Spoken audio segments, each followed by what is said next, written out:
Estoy sentada en el sofá de terciopelo desgastado cuando la gerente del banco cierra la puerta de la oficina privada detrás de mí. Sus manos tiemblan mientras coloca el sobre Manila sobre el escritorio entre nosotras. Llevo puesto mi suéter borgoña profundo, el que mi hija me regaló hace años, con los codos tan gastados que puedes ver la luz a través de ellos. Mis zapatos están húmedos porque caminé 4 millas hasta aquí bajo la lluvia de primavera. No tengo dinero para el autobús. Apenas tengo dinero para nada. La mujer frente a mí abre el sobre y su rostro se vuelve pálido como papel. Me mira. Mira los documentos. Me vuelve a mirar. «Señora Martínez», dice con voz que suena como si estuviera hablando bajo el agua. Necesito que se siente. Ya estoy sentada, pero me hundo más en la silla de cuero que probablemente cuesta más que todo lo que poseo. La oficina huele a café caro y ambición. Hay una planta en la esquina, perfectamente regada, brillante con vida. No puedo recordar la última vez que regué algo. No puedo recordar la última vez que cuidé de algo, ni siquiera de mí misma. Esta cuenta, continúa, y su voz se quiebra un poco. Esta cuenta tiene un saldo de $78,000. El mundo se detiene. Mi corazón se detiene. El aire mismo se detiene. Eso es imposible, susurro. Pero sus ojos me dicen que no lo es. Y de repente estoy llorando en una oficina de banco en Houston, Texas, con una desconocida sosteniendo mi mano, y no tengo idea de cómo llegué aquí. No tengo idea de cómo pasé de tener 30 días antes del desalojo a tener más dinero del que he visto en toda mi vida. Retrocedamos. Déjame contarte cómo una mujer de 60 años que limpiaba casas por $3 la hora terminó salvándome la vida 18 meses después de su muerte. Déjame contarte sobre la traición que casi me destruye. Y déjame contarte sobre el día que mi hijo me dijo que no era bienvenida, y como 15 días después compré su casa. Todo comenzó 3 semanas antes, un domingo por la mañana. Estaba revisando viejas fotos en una caja de zapatos del armario. Afuera era primavera en Houston, cuando las ventanas finalmente se abren y la vida empieza a sentirse posible de nuevo. Mi dúplex con entrada compartida y paredes delgadas en el complejo de viviendas públicas con un patio central estaba lleno de luz. En la estufa, los frijoles rojos con arroz habían estado cocinándose desde la mañana, llenando la pequeña cocina con un olor que casi se sentía como el hogar solía sentirse. En la pared junto a la puerta colgaba el abanico de la iglesia con el rostro de Martin Luther King, un recordatorio de los domingos por la mañana, cuando la fe se sentía como protección. Pero lo que alcancé en ese momento estaba sobre la silla a mi lado, el cardigan de punto que todavía huele a ella después de todos estos años. El suéter de mi madre. Lo sostuve contra mi pecho cuando sonó el teléfono. Era mi hijo, Miguel. «Mamá», dijo, y su voz tenía ese tono ensayado que había aprendido a reconocer. Ese tono que significaba que su esposa estaba al lado, escuchando, asegurándose de que dijera las palabras correctas. «Quédate en casa el domingo». «¿Qué?» Mis dedos apretaron el suéter de mamá más fuerte. «Para la cena de Pascua. Mi suegra no quiere que estés ahí». No dijimos que es mejor así. No pensamos que. Su suegra no quiere que estés ahí. Como si yo fuera un problema que manejar, una carga que excluir. «Miguel, es Pascua», dije, y odié cómo mi voz sonó pequeña, como si estuviera pidiendo permiso para existir. Podía escuchar a Vanessa en el fondo, el sonido de platos chocando, su voz susurrando algo que no pude distinguir. «Lo sé, mamá, pero es su casa y ella se siente incómoda». «¿Incómoda? Soy tu madre». Mi mano tembló mientras sostenía el teléfono. A través de la ventana podía ver a los niños jugando en el patio central, sus risas flotando en el aire cálido de primavera. Parecían tan libres, tan despreocupados. No podía recordar cuándo fue la última vez que me sentí así. «No hagas esto difícil, ¿sí? Ya está decidido». «Miguel, por favor», intenté de nuevo, odiándome a mí misma por suplicar. «Hice el pastel de calabaza, el que siempre te gustó cuando eras pequeño, con las especias extra como, mamá, para, solo, para, no puedes venir, eso es todo». Colgó antes de que pudiera responder. El tono demarcado sonó en mi oído como un grito. Luego silencio. Me quedé ahí sentada con el teléfono en una mano y el suéter de mi madre en la otra, mirando las fotos esparcidas sobre la mesa de centro. Había una de Miguel a los 7 años, con el uniforme de su primera comunión que mamá había cosido a mano. Otra de su graduación de preparatoria, donde me abrazaba tan fuerte que casi me levantó del suelo. Ese niño se había ido. El hombre que acababa de llamar era un extraño que hablaba con la voz de mi hijo, pero con las palabras de alguien más. Y eso fue cuando entendí completamente cuán perdida estaba.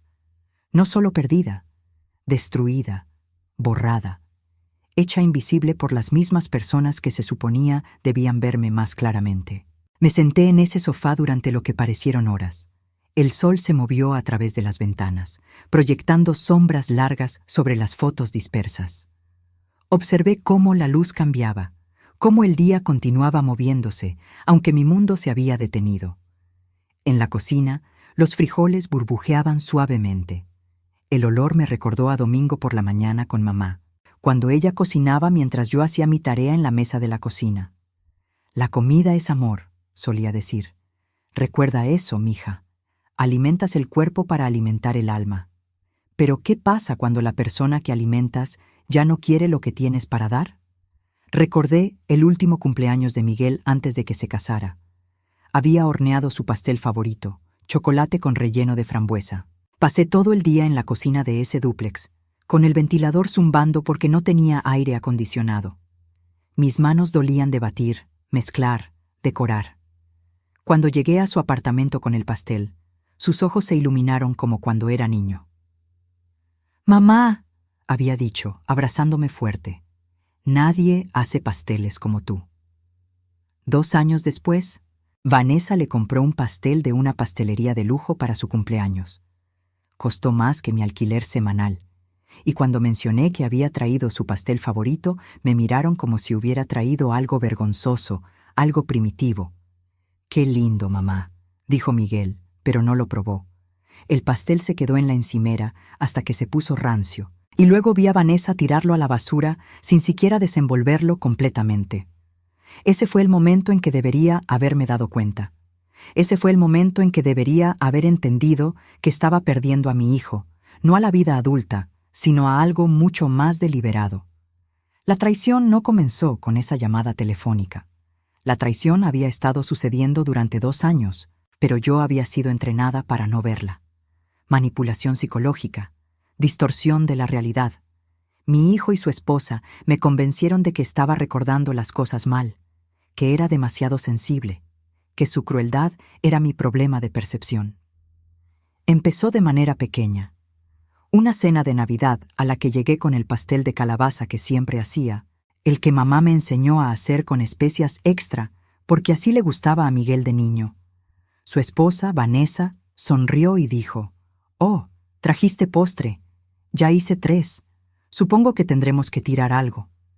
Cuando dije: «Pensé que habíamos acordado que yo traería el postre», ella me miró con confusión ensayada. «No, nunca dijimos eso. Tal vez lo recordaste mal». Miguel asintió. «Sí, mamá. Vanessa siempre hace los postres». Pero yo recordaba la conversación telefónica, las palabras exactas. «Me llamaste hace 2 semanas», insistí.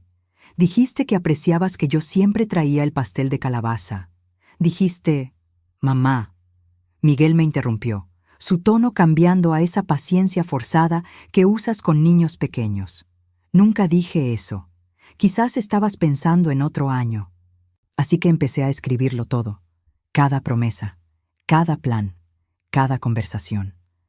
Guardaba un cuaderno en mi bolso, uno pequeño con tapa de cuero que mamá me había dado años atrás. «Para tus pensamientos», me había dicho. Nunca imaginó que lo usaría para documentar cómo mi propia familia me estaba borrando. Cuando mencioné que habían prometido ayudarme con mi hipoteca después de que confirmara su préstamo, me miraron con lástima y dijeron que esa conversación nunca sucedió. Cuando señalé que habían pedido prestados $3,000 el año anterior, Vanessa sugirió que estaba confundida, tal vez volviéndome olvidadiza en mi vejez. «Mamá, tienes 60», dijo Miguel con ese tono que decía: «Eres vieja, estás decayendo, no puedes confiar en tu propia mente». «Es normal olvidar cosas». No estoy olvidando, dije, mi voz subiendo. Tengo el cheque, tengo el recibo del depósito, tengo... ¿Ves? Vanessa miró a Miguel con significado. Se está poniendo emocional otra vez. Así es como sabemos que está confundida.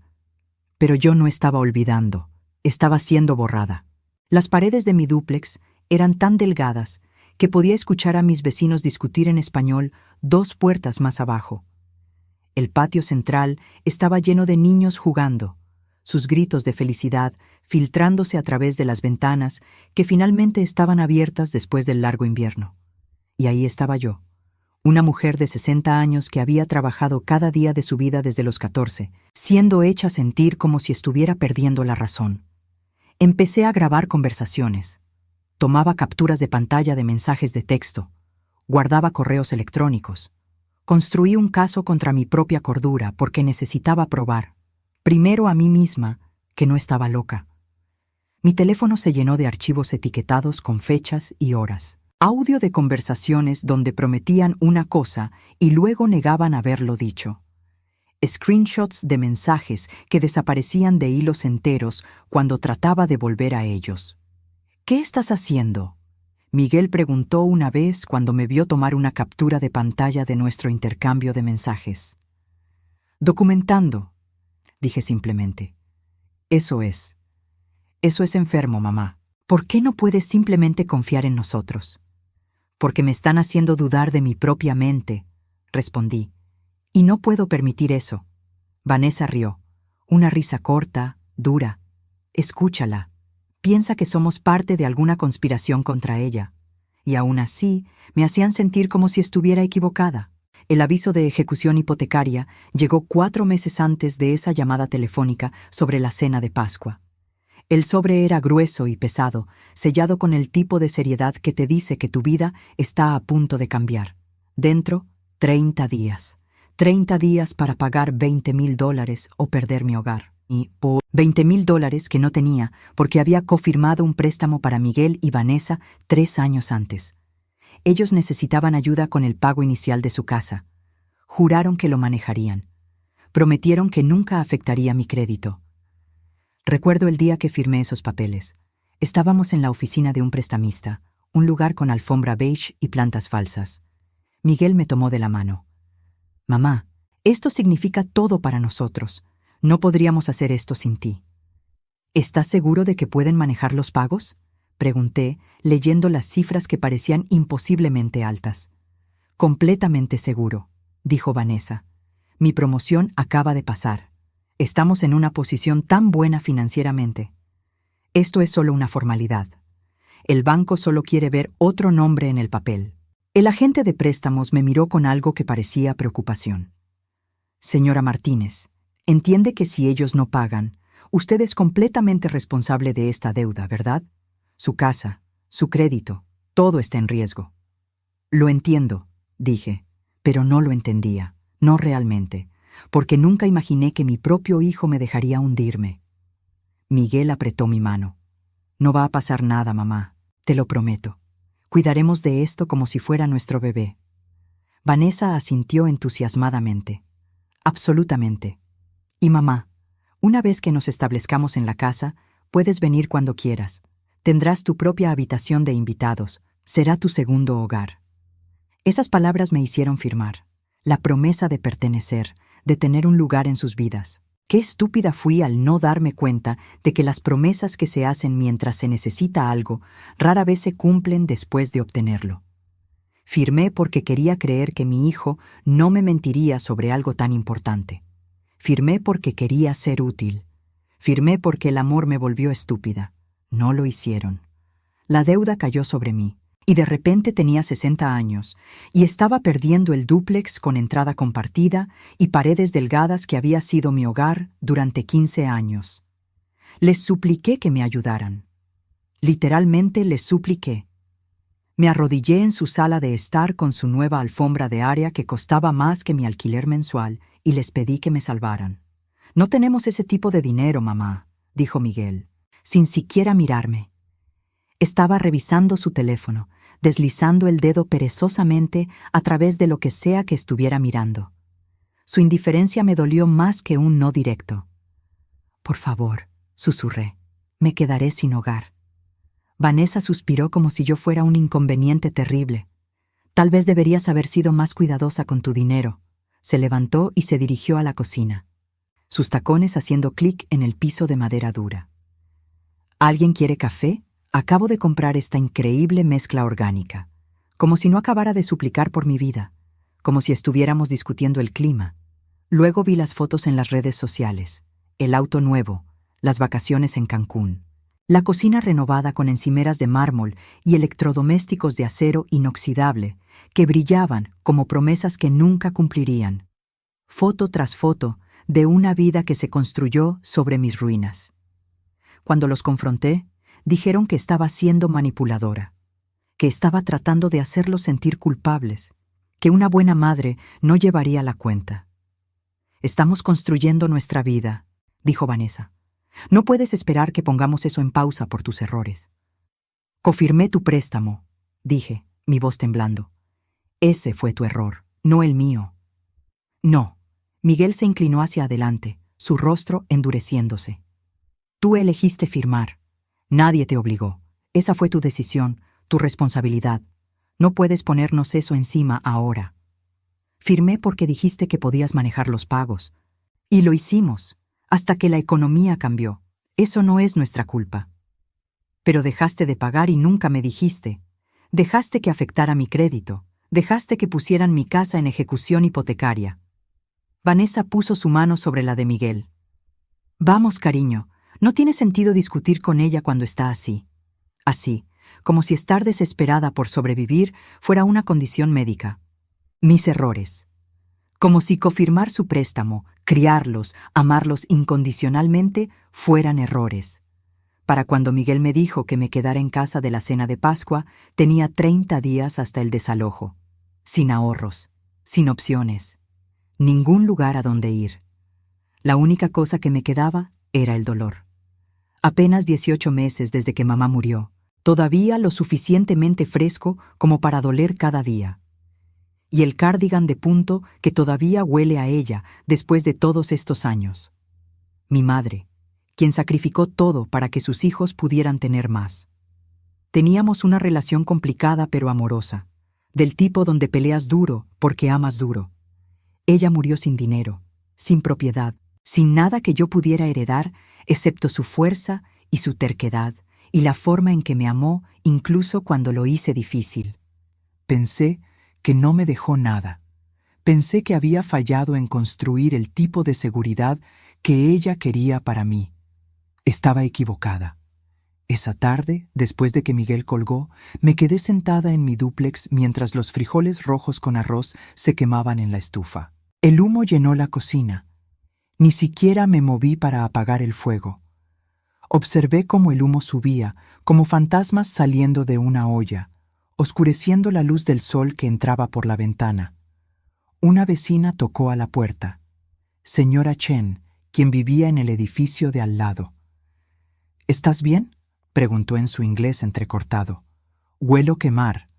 La dejé entrar. Apagó la estufa. Se sentó conmigo en el sofá mientras yo lloraba sosteniendo el suéter de mamá.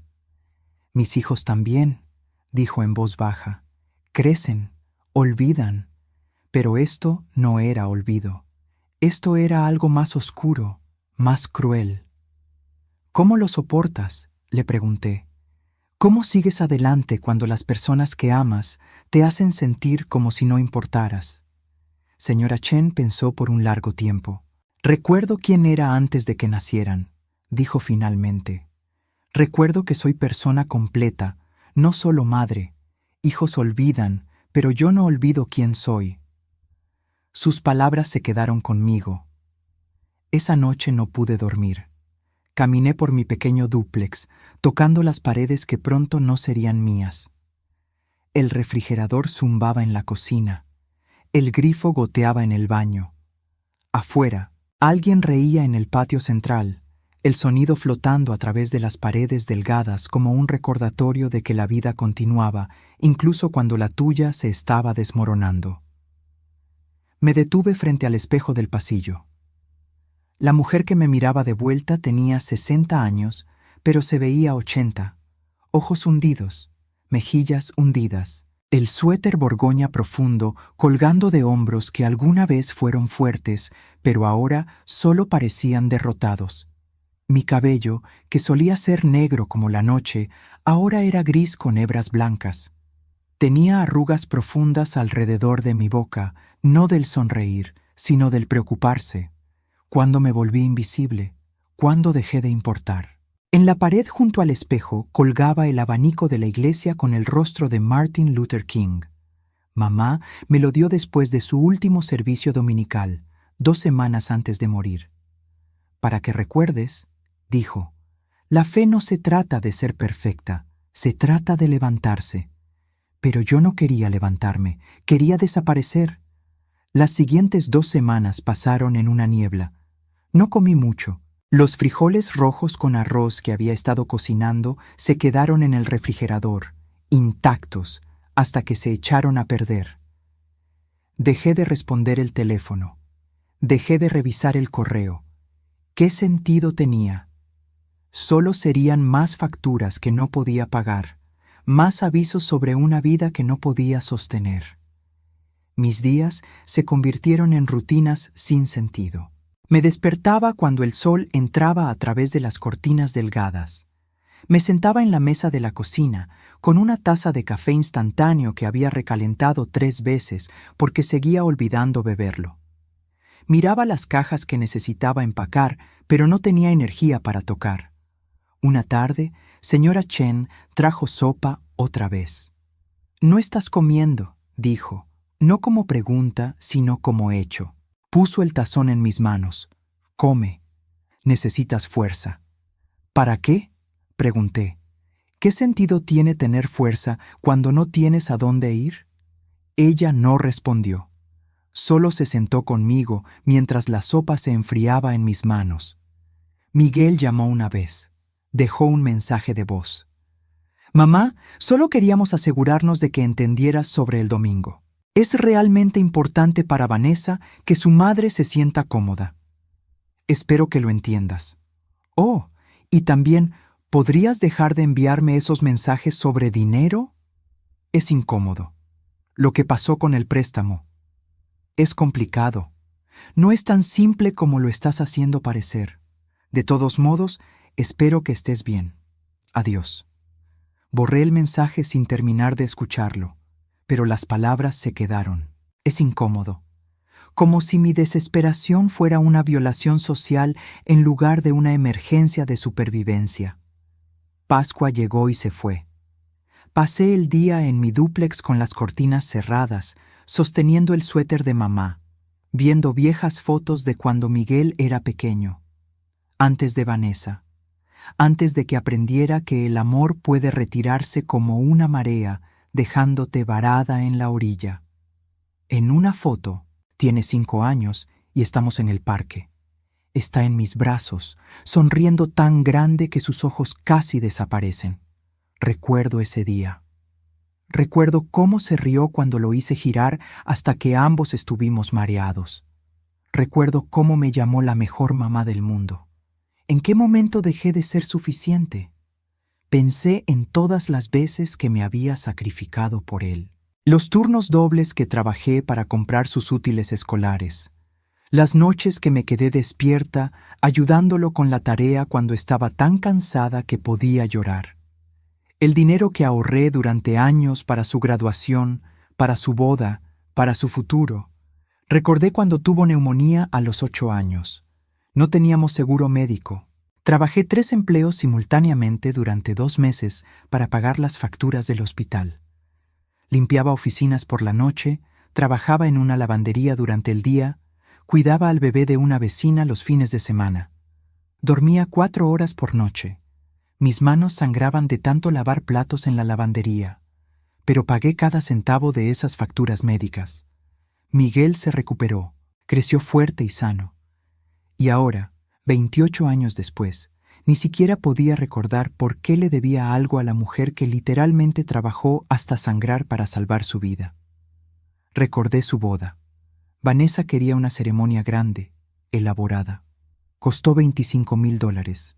Yo contribuí con $3,000, todo lo que tenía ahorrado después de 2 años de guardar cada dólar extra.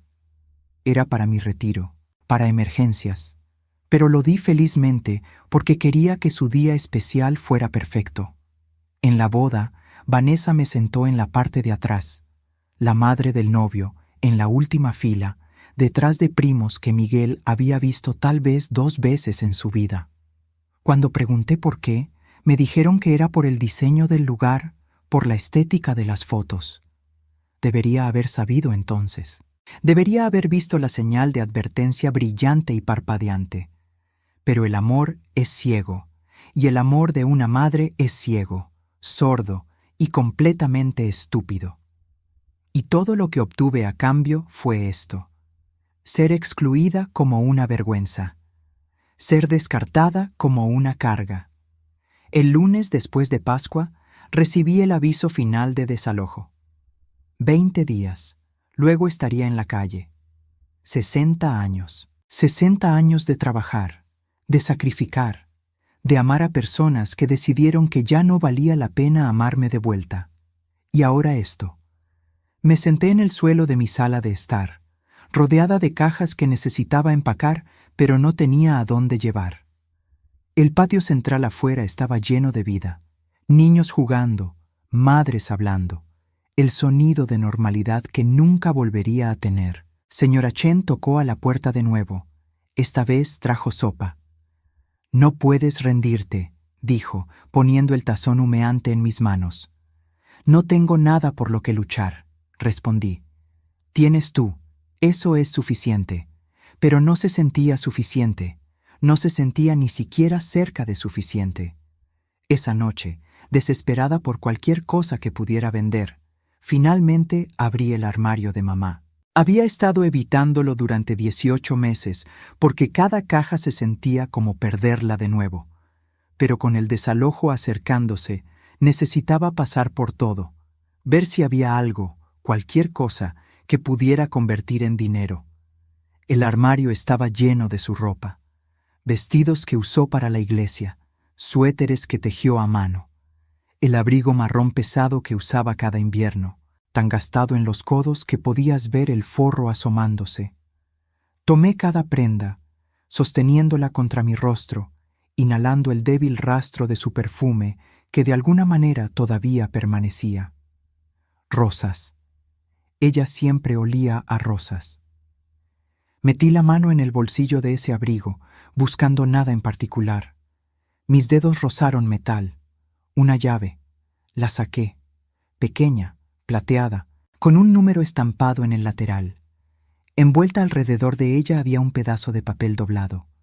Lo abrí con manos temblorosas. La letra de mamá. Temblorosa pero legible. Unidad de almacenamiento. Carretera 59, salida Humble. Unidad 247. No sabía que mamá tuviera una unidad de almacenamiento. Nunca lo mencionó. En 18 meses de limpiar su apartamento, clasificar sus pertenencias, llorar sobre cada objeto que tenía su huella, nunca encontré ningún documento sobre esto. La dirección estaba a 40 minutos de Houston, en una instalación por la que había pasado 100 veces y nunca noté. No tenía gasolina en mi auto.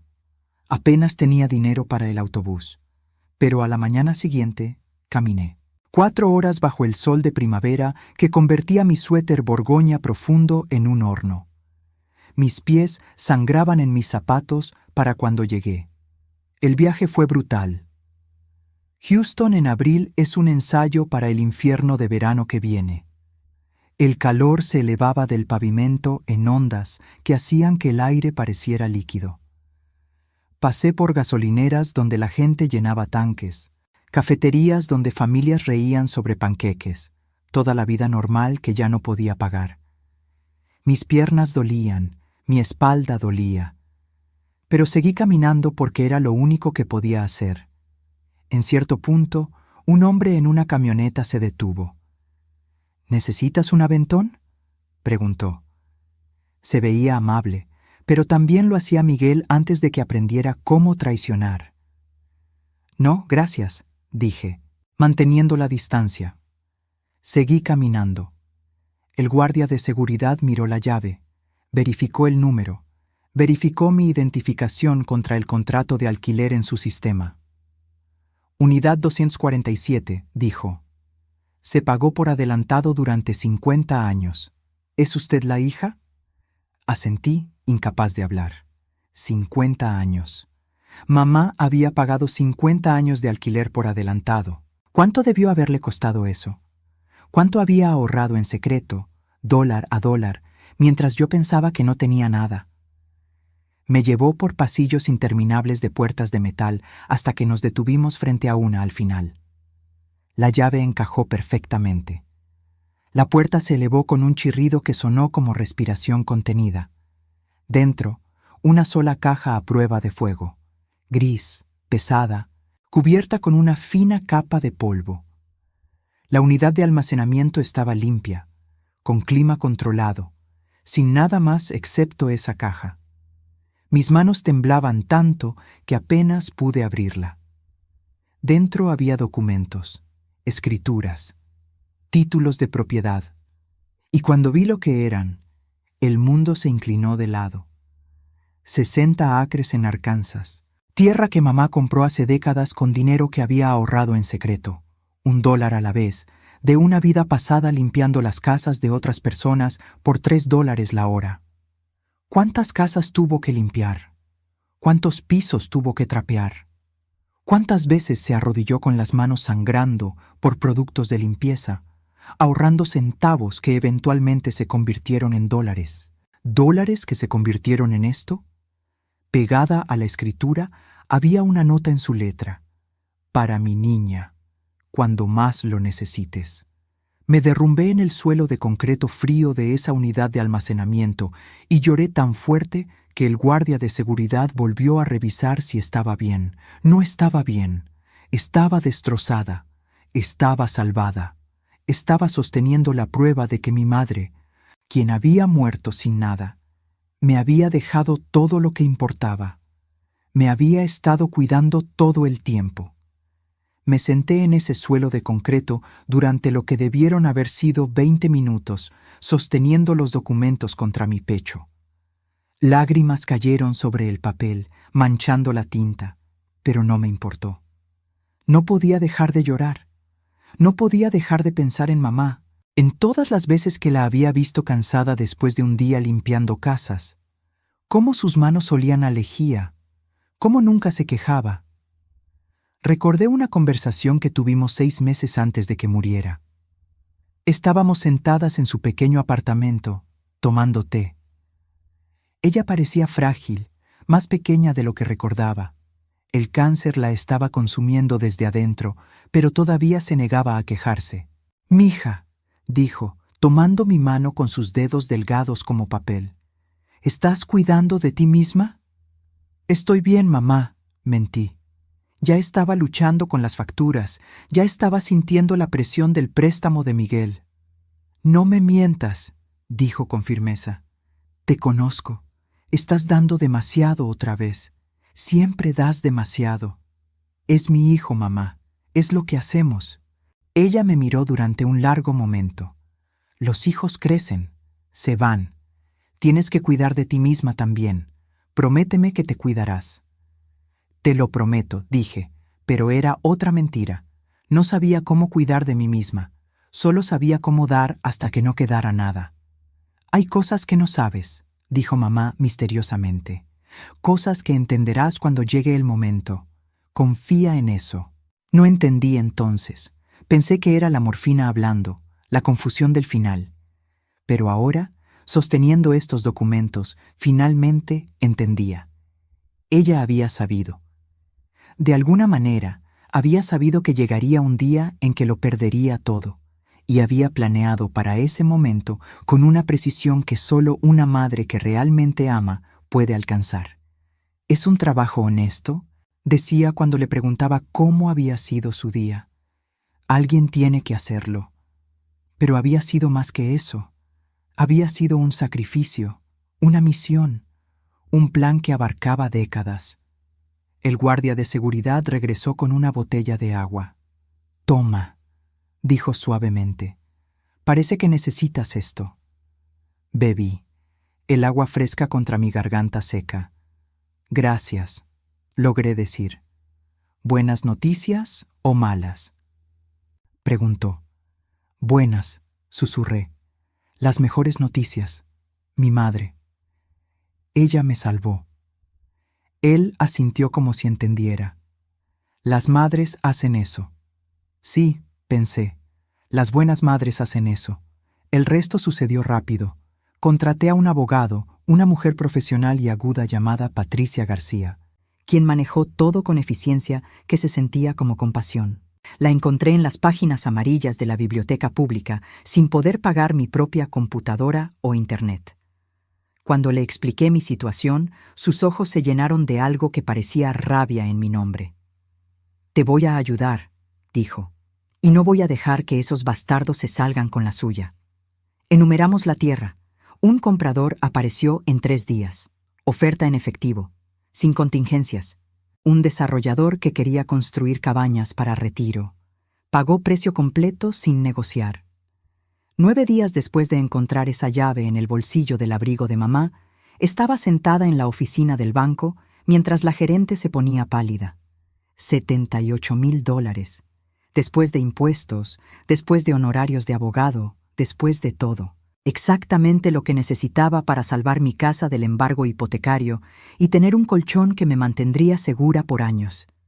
Pero no salvé el dúplex con entrada compartida y paredes delgadas. Tenía un plan mejor.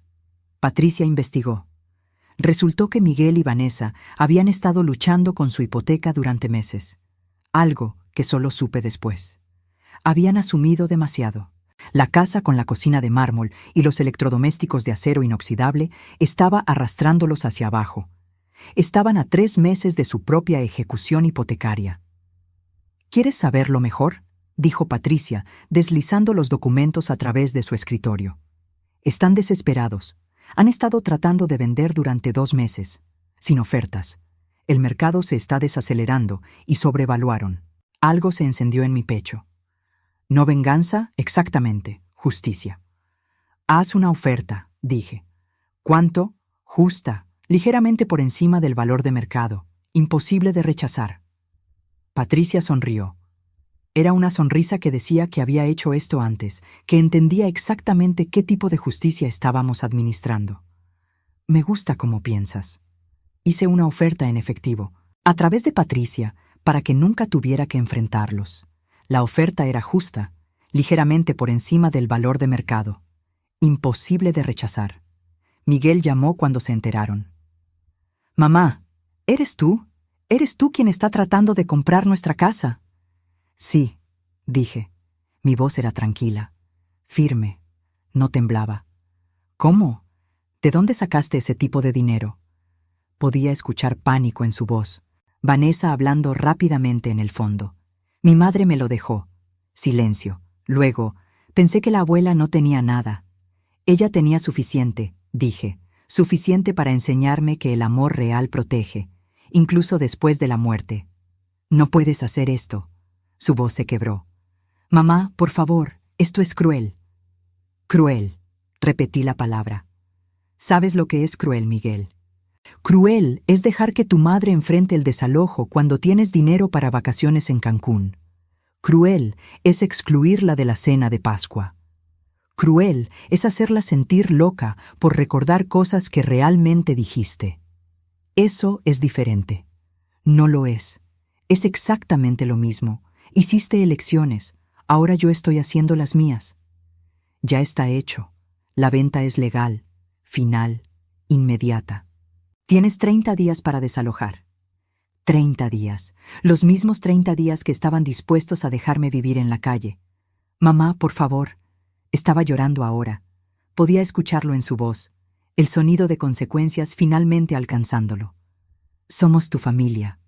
No, dije en voz baja. La familia protege. La familia se presenta. La familia no te borra. Adiós, Miguel. Colgué. No me sentía triunfante. No me sentía vengativa. Me sentía tranquila. Finalmente, después de 2 años de ser distorsionada, manipulada, hecha sentir loca, me sentía en paz. El karma los manejó sin que yo levantara un dedo. Se mudaron con la suegra de Miguel, la que no me quería en la cena de Pascua. Escuché que todavía están ahí. Escuché que no va bien. Señora Chen me contó lo que escuchó de otra vecina. Vanessa y su madre pelean constantemente. Miguel trabaja 2 empleos para ahorrar para otro pago inicial. No pueden pagar sus préstamos de auto. Vanessa me envió mensajes de texto, docenas de ellos. Esto es cruel. Eres cruel. ¿Qué tipo de madre hace esto? ¿Cómo puedes dormir por la noche sabiendo que destrozaste la vida de tu hijo? Eres una persona terrible. La abuela estaría avergonzada de ti. No respondí, pero guardé los mensajes. Los leí a veces cuando necesito recordar por qué tomé la decisión correcta. Los leo y pienso, esto es quien siempre fueron. Ahora simplemente no tengo que fingir lo contrario. Miguel intentó una vez más. Apareció en mi dúplex la semana antes de que me mudara. Se veía terrible. Ojos rojos, sin afeitar. La ropa arrugada. Por un momento vi al niño pequeño que solía ser, asustado y perdido. Luego recordé quién eligió ser. Solo dame otra oportunidad, suplicó. Pagaré todo, lo prometo. Como prometiste pagar el préstamo, dije en voz baja. Como prometiste ayudarme. Como prometiste que nunca olvidarías quién te crió. Era joven, cometí errores. No, dije. Hiciste elecciones, y ahora yo estoy haciendo las mías. Esto nos va a destruir. ¿No te importa en absoluto? Pensé en eso. ¿Me importaba? Sí, todavía era mi hijo, pero el amor no significa dejarte destruir. ¿Me importa? Repetí, mi voz más fuerte ahora. Miguel, mírame, realmente, mírame. ¿Cuándo fue la última vez que realmente me miraste? Él no respondió. Sus ojos estaban en el piso. ¿Te importó cuando estaba a punto de quedarme sin hogar? Continué. ¿Te importó cuando te supliqué, literalmente de rodillas, que me ayudaras? Dijiste que no tenían dinero, pero tenían dinero para un auto nuevo, para vacaciones, para renovar una cocina que ya era perfectamente funcional. Mamá, no, lo interrumpí. Me escuchaste durante 2 años decir que algo estaba mal. Me escuchaste suplicar, llorar, y me hiciste sentir loca por necesitar ayuda. Me hiciste sentir como si yo fuera el problema. No fue así, su voz sonaba débil. Sí fue así. ¿Y sabes qué, Miguel? Si hubieran venido a mí honestamente, si hubieran dicho, mamá, estamos luchando, lo sentimos, habría encontrado una manera de perdonar, de trabajar juntos, pero no lo hicieron. Me mintieron, me manipularon, y cuando estaba desesperada, me descartaron como basura. Las lágrimas corrían por su rostro ahora. Lo siento. Yo también, dije en voz baja. Siento que te fallé como madre de alguna manera. Siento no haberte enseñado que el amor real requiere integridad. Requiere aparecer incluso cuando es difícil, pero sobre todo, siento que tomó perder todo para que finalmente aprendiera a valorarme a mí misma. Me importa, dije finalmente. Pero me importo a mí misma más ahora. Y eso es lo que deberías haber aprendido de mí en primer lugar. No me dejó nada excepto silencio y dolor. Y eso estaba bien, porque tenía algo mejor. Tenía el amor de mi madre, que sobrevivió a su muerte, que viajó a través del tiempo y la distancia para salvarme cuando más lo necesitaba. No conservé la casa de Miguel. La vendí 2 meses después con ganancia y me mudé a un pueblo de retiro con piscina y eventos sociales, un lugar donde me despierto cada mañana y recuerdo que merezco existir en espacios que me quieren. El lugar se llama Sunset Gardens, justo en las afueras de Houston, donde la ciudad se encuentra con algo que se parece a la paz. Tiene jardines reales, rosales que florecen en primavera, un patio central donde la gente se reúne no porque esté atrapada en viviendas públicas, sino porque elige la comunidad. Mi apartamento tiene paredes gruesas. No puedo escuchar a mis vecinos llorar o pelear o amar. Solo escucho mi propia vida. Finalmente, lo primero que colgué fue el abanico de la iglesia con el rostro de Martin Luther King. Lo segundo fue una foto enmarcada de mamá, tomada el último día que fuimos a la iglesia juntas. Lleva su abrigo marrón. Está sonriendo. Se ve cansada pero feliz. Se ve como alguien que sabe que su trabajo está casi hecho. En el armario cuelga su cardigan de punto. Ya no lo uso. Ya no necesito aferrarme a ella de esa manera. Pero lo mantengo cerca porque algunos recuerdos merecen espacio sagrado. El dinero que mamá me dejó hizo más que salvarme financieramente. Me dio una transformación física y nueva energía. Empecé a caminar cada mañana alrededor de los jardines. Perdí 30 libras en 4 meses. Mi presión arterial bajó. Dejé de tomar 2 de mis medicamentos. Mi doctora dijo que me veo 10 años más joven, pero la verdad es que solo me veo como yo de nuevo. Como la persona que solía ser antes de que me convencieran de que estaba loca. Antes de que me dijeran que estaba olvidando. Antes de que me hicieran invisible. Ahora soy vista, por mí misma primero, y eso es suficiente. Tengo una rutina ahora. Me despierto a las 7. Hago café real con una cafetera que compré, no instantáneo, recalentado. Camino por los jardines mientras el rocío todavía está en la hierba. Saludo a otros residentes. Tenemos nombres, el uno para el otro. Historias. Risas compartidas. Hay una mujer llamada Dorothy que tiene 82 años y cuenta chistes tan sucios que nos hace sonrojar. Hay un hombre llamado Richard que perdió a su esposa hace 3 años y está aprendiendo a cocinar sus recetas favoritas. Hay una pareja, James y Louise, que han estado juntos 40 años y todavía se toman de la mano cuando caminan. Estas personas se han convertido en mi familia elegida, la familia que aparece, que pregunta cómo estoy y realmente espera una respuesta, que celebra mis buenos días y se sienta conmigo durante los malos. Los martes hay clase de yoga. Me costó 3 meses poder tocar mis dedos de los pies. La instructora, una mujer joven llamada Sara, me animó cada vez. El progreso, no la perfección, decía. Cada día un poco más fuerte.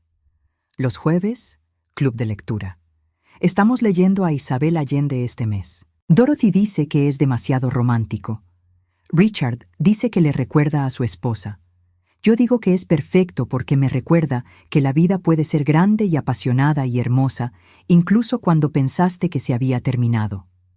Los sábados, trivia nocturna en la sala comunitaria. Soy terrible en trivia, pero nos reímos hasta que nuestros estómagos duelen, y eso es suficiente. La semana pasada gané una ronda. La categoría era comida de los años 70. Respondí cada pregunta correctamente porque eran las comidas que mamá cocinaba, las recetas que aprendí de rodillas en su cocina diminuta. Cuando gané, Dorothy gritó como si hubiera ganado la lotería. Richard me compró un trozo de pastel de celebración. James y Louise me dieron un abrazo grupal. «Eres parte de nosotros ahora», dijo Louise. «Para siempre». Y por primera vez en años, supe lo que significaba pertenecer a algo real. Pero honrar a mamá no era solo sobrevivir bien. Era sobre multiplicar su amor, convertir su sacrificio en algo más grande que nosotras dos. Así que establecí donaciones anuales a la iglesia donde nos conocíamos todos los domingos, la que tiene los abanicos con el rostro de Martin Luther King, la que ella me enseñó que la fe no se trata de ser perfecta, sino de levantarse. Cada año, en el aniversario de su muerte, dono lo suficiente para pagar la escuela dominical durante todo el año. Lo suficiente para comprar abrigos nuevos para niños que los necesitan. Lo suficiente para asegurar que ninguna madre que trabaja limpiando casas por $3 la hora tenga que elegir entre calentar su hogar o alimentar a sus hijos. El pastor lloró cuando le dije lo que estaba haciendo. «Tu madre estaría tan orgullosa», dijo, apretando mis manos.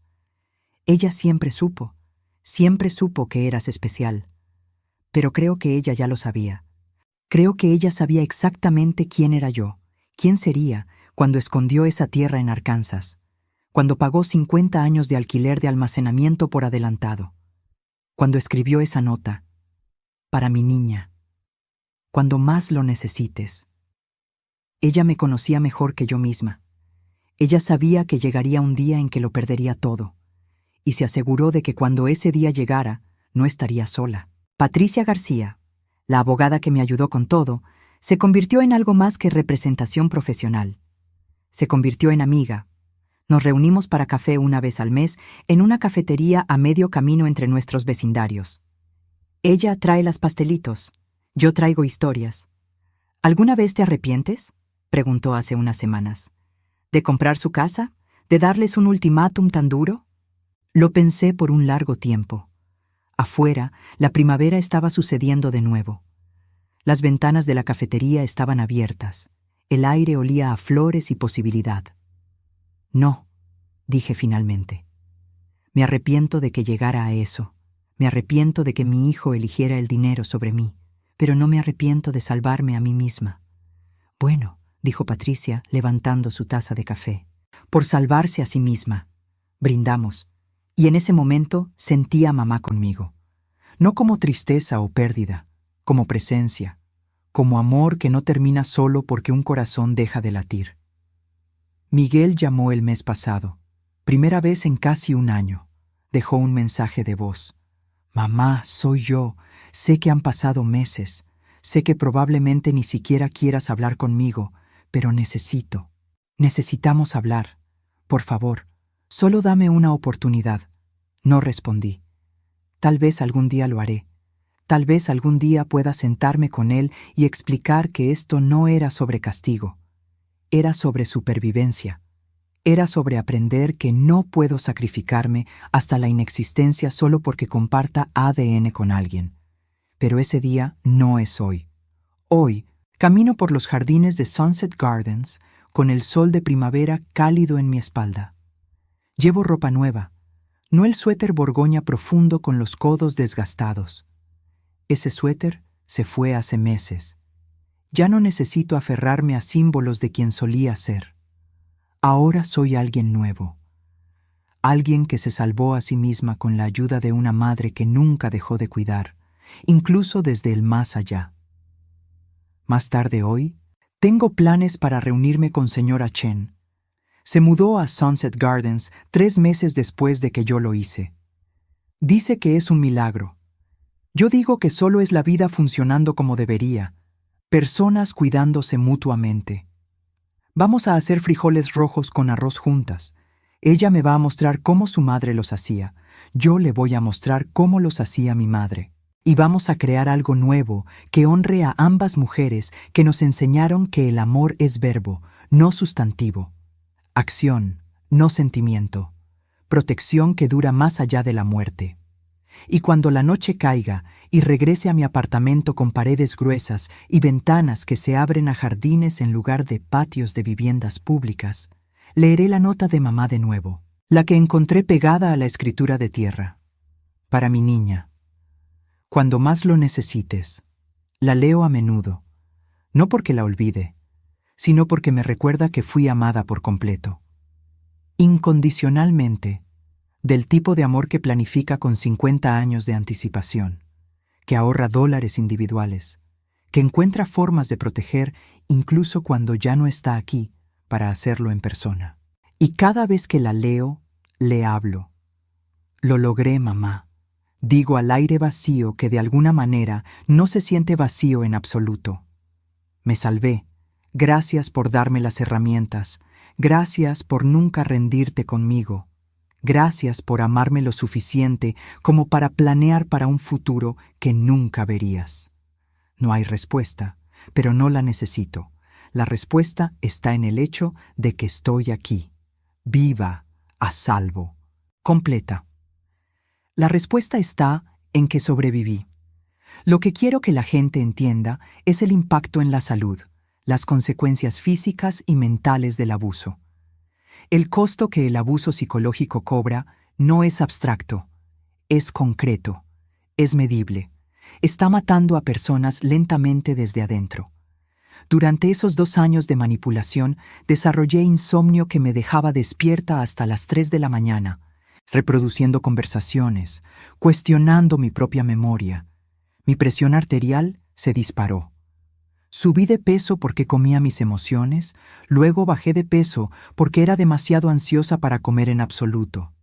Desarrollé un tic nervioso en mi ojo izquierdo que no desapareció durante meses.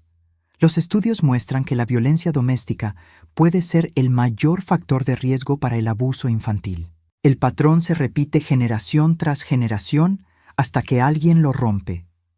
Yo lo rompí, pero casi me destruye en el proceso. Los estudios científicos prueban que tener más de 4 traumas aumenta el riesgo de alcoholismo de 4 a 12 veces. Vi ese patrón desarrollarse en mi propia familia hasta que finalmente me alejé. Vi a mi padre beber hasta morir. Vi a mi hermano seguir el mismo camino. Vi cómo el trauma se convierte en adicción, se convierte en más trauma, en un ciclo interminable. Mamá lo rompió ahorrando dinero. Yo lo rompí usando ese dinero para construir una vida donde el trauma se detiene conmigo. Si estás escuchando esto y reconoces tu propia historia, esto es lo que necesitas saber. No estás loca. No estás siendo demasiado sensible. Cuando alguien te dice que recordaste mal, que estás exagerando, que eres el problema, créete a ti mismo primero. Documenta todo. Guarda mensajes. Graba conversaciones si es legal en tu estado. Construye evidencia no para probarle a ellos que tienes razón, sino para probarte a ti mismo que no estás loco. Y si tienes que elegir entre mantener la paz con personas que te están destruyendo y salvarte a ti mismo, elige salvarte. Siempre. Cada vez. Porque el amor real no te hace pequeño. El amor real no te distorsiona. El amor real no te convence de que mereces menos que dignidad básica. El amor real te deja tierra en Arkansas que ni siquiera sabías que existía. El amor real paga 50 años de alquiler de almacenamiento por adelantado. El amor real escribe notas que dicen, para mi niña, cuando más lo necesites, y si nadie más te ama de esa manera ahora mismo, ámate a ti mismo así. Sé tu propio protector. Sé la persona que te salva. Porque si estás esperando permiso para priorizar tu propia supervivencia, aquí está. Tienes permiso. Tienes permiso para alejarte de personas que te hacen sentir invisible. Tienes permiso para ser egoísta con tu paz. Tienes permiso para vivir.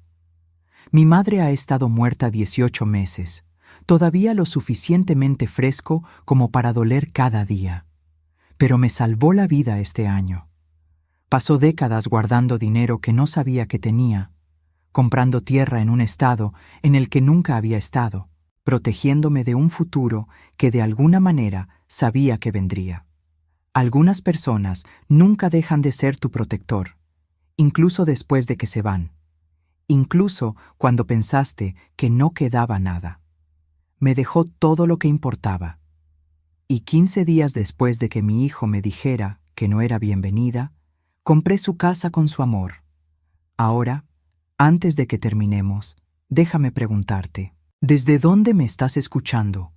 ¿Hay alguien en tu vida que te protegió de formas que no entendiste hasta años después? Déjame un comentario contándome tu historia. Y si esta historia te tocó, si reconociste algo de ti mismo en ella, dale me gusta y suscríbete. Comparto estas historias porque todos merecemos saber que no estamos solos, que la supervivencia es posible, que el amor real, el tipo que trasciende incluso la muerte, es real. Nos vemos en la próxima historia. Hasta entonces, recuerda, eres amado, eres visto, eres suficiente, exactamente como eres.